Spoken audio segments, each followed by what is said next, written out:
Assalamualaikum warahmatullahi wabarakatuh. Berjumpa lagi dengan saya pada materi teori bilangan. Nah, pada kesempatan kali ini kita akan membahas soal materi keterbagian, yaitu pada relasi keterbagian. Semesta berbicara semesta pembicaraan dalam teori bilangan adalah himpunan semua bilangan bulat. Jadi pada teori bilangan ini kita membahas bilangan bulat ya. Kemudian bilangan-bilangan bulat dinyatakan dengan huruf Latin A, B, C, ya, MN sampai dengan X, Y, dan sebagainya yang dapat bernilai positif, negatif, atau 0. Namun, banyak pembahasan dalam teori bilangan yang semesta pembicaranya itu terbatas ya pada himpunan semua bilangan asli ya, yang berarti kalau bilangan asli itu tidak menyertakan 0. Definisi 2.1 berbunyi bilangan bulat A itu membagi habis bilangan bulat B. Nah, ditulis A garis B. Nah, itu dibaca bilangan bulat A itu membagi habis B. Nah, apabila ada suatu bilangan bulat K yang sedemikian hingga B sama dengan K kali A. Nah, jika A tidak membagi habis B, maka ditulis A tidak membagi habis B. Nah, maka A merupakan bilangan bulat yang membagi B. Dan K itu merupakan bilangan bulat lainnya yang menyebabkan A dikali K itu hasilnya adalah B. Ya. Baik, langsung kita masuk contoh pada 2.1. Nah, ini dibaca 5 membagi habis 30 ya. Karena ada suatu bilangan bulat K ya. Bilangan bulat K-nya itu ya 6 ya. 6 sedemikian hingga 5 dikali K ya. Suatu bilangan bulat K itu 6 sama dengan 30. Jadi 5 membagi habis 30 itu berarti ada suatu bilangan bulat K yang menyebabkan 5 apabila dikali dengan bilangan bulat K itu akan menjadi 30. Nah, bilangan bulat K itu apa yang bisa menyebabkan 5 dikali K itu 30. Nah, bilangan bulat itu adalah 6. 5 dikali 6 menjadi 30. Nah, seperti itu. Contoh yang B, 7 membagi habis negatif 21. Sebab ada suatu bilangan bulat ya, bilangan bulat yaitu negatif 3 ya. Negatif 3 ini merupakan K. Sedemikian hingga 7 dikali negatif 3 itu menjadi negatif 21. Ya, sama saja seperti definisi tadi ya. Jadi 7 dikali bilangan bulat K berapa yang menjadikan hasilnya itu menjadi negatif 21 ya. Bilangan bulat apa? Bilangan bulat negatif 3 ya. 7 dikali negatif 3 yaitu negatif 21. Kemudian yang C, negatif 6 membagi habis 24. Sebab ada suatu bilangan bulat yaitu negatif 4 sedemikian hingga negatif 4 itu dikalikan K. K-nya merupakan bilangan ya bulat negatif 4 ya. 6 dikali bilangan bulat yang menyebabkan menjadi 24 itu adalah negatif 4. Jadi negatif 6 dikali negatif 4 jadilah hasilnya 24. Kemudian contoh yang D adalah 8 tidak membagi habis 27 sebab tidak ada suatu bilangan bulat K sedemikian hingga 8K itu sama dengan 27 ya. Mengapa 8 tidak membagi habis 27? Karena tidak ada bilangan bulat K yang menyebabkan 8 dikali K itu 27 ya. Tidak ada. Suatu bilangan bulat K pada definisi 2.1 tersebut adalah tunggal. Iya, tunggal ya. Bilangan bulat K-nya itu tunggal ya. 6 negatif 3, negatif 4, itu tunggal ya, hanya satu. Nah, sebab apabila ada bilangan bulat M selain K sedemikian hingga B sama dengan MA dan B sama dengan KA. Nah, jadi MA sama dengan KA ya. A-nya ini sama-sama, jadi kita buang saja dan sisalah M sama dengan K ya. B sama dengan MA dan B sama dengan KA, maka MA sama dengan KA. Sehingga M sama dengan KA. Sehingga M sama dengan K. Jadi bilangan bulat K tersebut itu adalah tunggal. Ya, tunggal. Nah, jadi bilangan bulat K tersebut adalah tunggal. Jika A adalah 0 ya, A sama dengan 0 dan B tidak sama dengan 0, maka tidak ada bilangan bulat K yang memenuhi B sama dengan KA. Tetapi jika A sama dengan 0 dan B sama dengan 0, maka terdapat tak hingga bilangan bulat K yang memengaruhi B sama dengan KA. Nah, untuk seterusnya istilah membagi habis dan terbagi habis itu berturut-turut disingkat menjadi hanya membagi. Ya. Jadi istilah membagi habis dan terbagi habis itu dipersingkat menjadi membagi dan terbagi. Nah, selanjutnya kalimat-kalimat A membagi B dan B terbagi oleh A itu keduanya disimbolkan dengan A garis B. Nah, itu dibagi A membagi habis B atau B terbagi oleh A. Nah, istilah-istilah lain yang mempunyai arti sama dengan simbol A garis B itu adalah A ialah faktor dari B. Nah, A ialah pembagi dari B. Atau B ialah kelipatan dari A. Apabila A, B, dan K bilangan-bilangan bulat dengan A tidak sama dengan 0 dan B sama dengan KA, maka K itu disebut hasil bagi. Ya. K itu disebut hasil bagi atau quotient dari B oleh A. Nah, disebut pula bahwa K itu adalah faktor dari B menjadi komplement atau sekawan. Nah, sekawan dari A ya. Atau dengan singkat dikatakan bahwa A dan K adalah pembagi sekawan, komplement dari B. Bila A garis B menurut 2.1 maka ada suatu bilangan bulat K ya, sehingga B sama dengan K dikali A. Nah, jika diketahui pula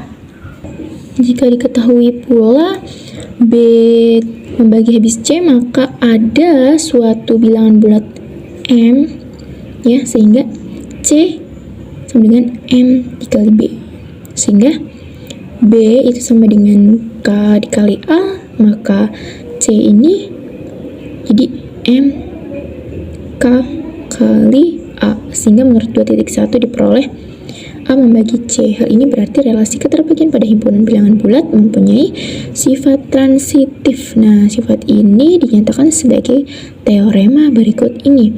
Oke, kita akan mengerjakan teorema 2.1 pada sifat transitif.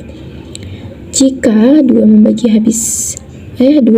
B dan B membagi C, maka A membagi C. Benar atau tidak ya pernyataan ini? Nah, kita akan membuktikan. Nah, tentukan bahwa jika A membagi B dan B membagi C, maka A membagi C. Nah, diketahui jika A membagi B, maka A ya dikali K ya. K ini bukan bilangan bulat ya, disimbolkan dengan K sama dengan B, dan B ini kita simbolkan dengan semisal I ya. Bebas sebenarnya mau bilangan, mau huruf apa saja ya untuk bilangan bulatnya. Maka B dikali I sama dengan C.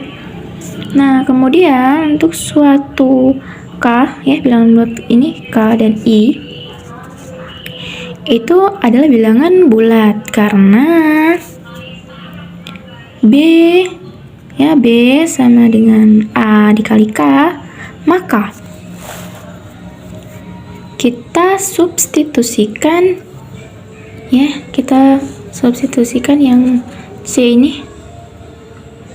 C sama dengan B dikali I ya. Kita tulis C sama dengan B kali I. C sama dengan B-nya ini merupakan A kali K. Nah, maka kita substitusikan saja B ini jadi A kali K, I-nya diturunkan ke bawah. Kemudian C sama dengan, kita ganti ya menjadi A-nya ini keluar, kemudian K dan I-nya ini sama-sama bilangan bulat, ini kita jadikan satu. Kemudian C sama dengan A K kali I ini menjadi M ya, menjadi bilangan bulat M. Nah, dengan M ini merupakan K kali I. Ya, benar ya. M kali I ini disimbolkan dengan M. Ya, maka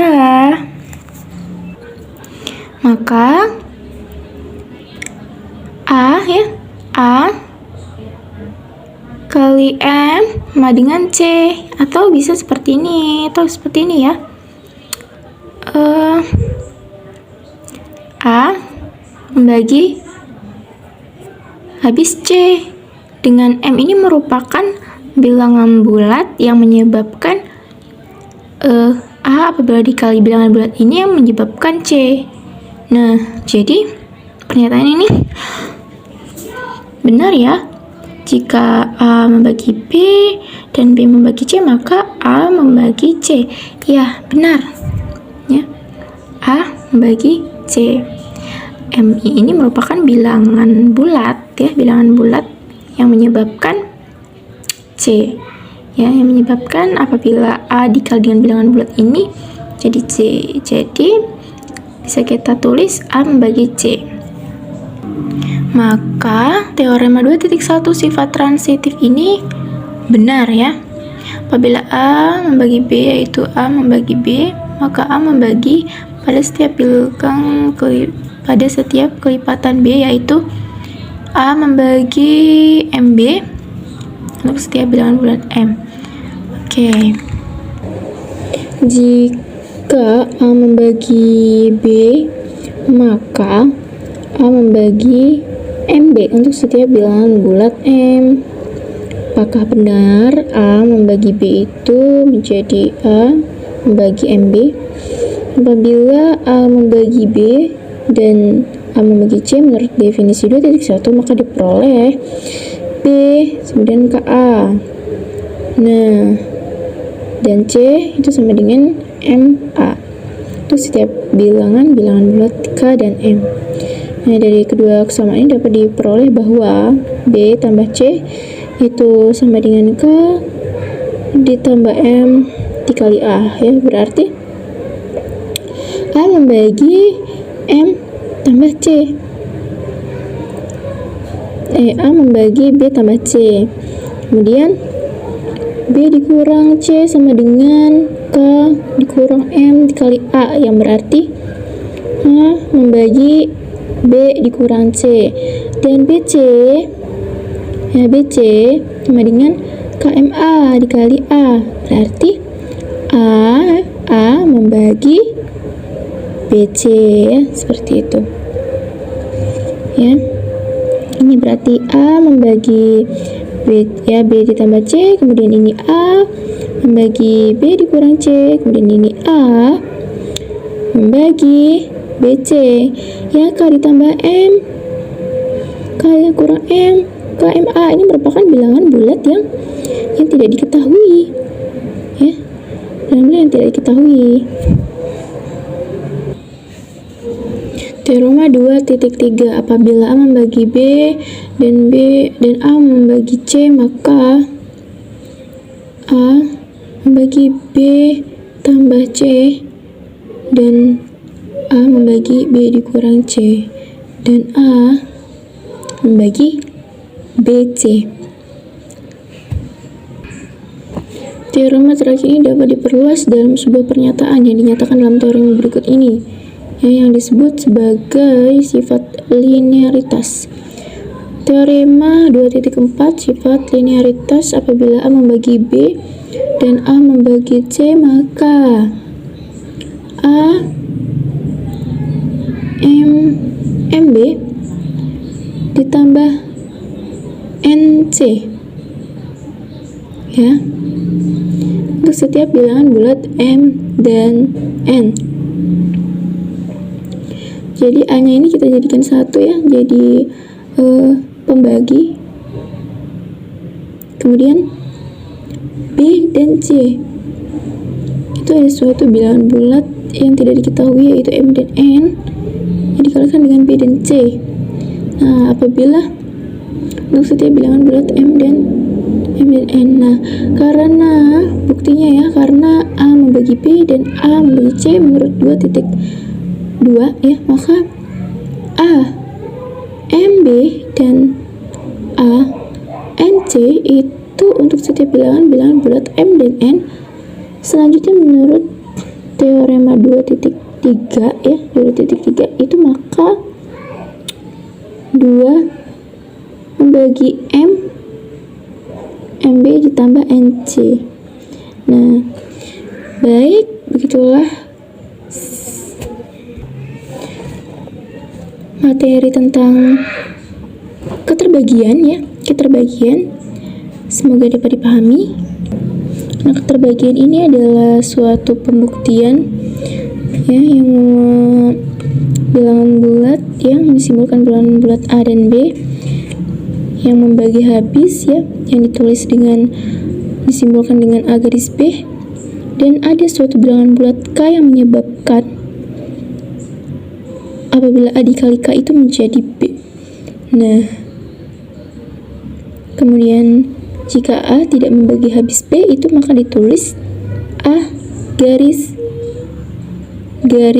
coret B. Nah, itulah tadi materi tentang keterbagian. Semoga dapat dipahami dan sampai jumpa. Assalamualaikum warahmatullahi wabarakatuh.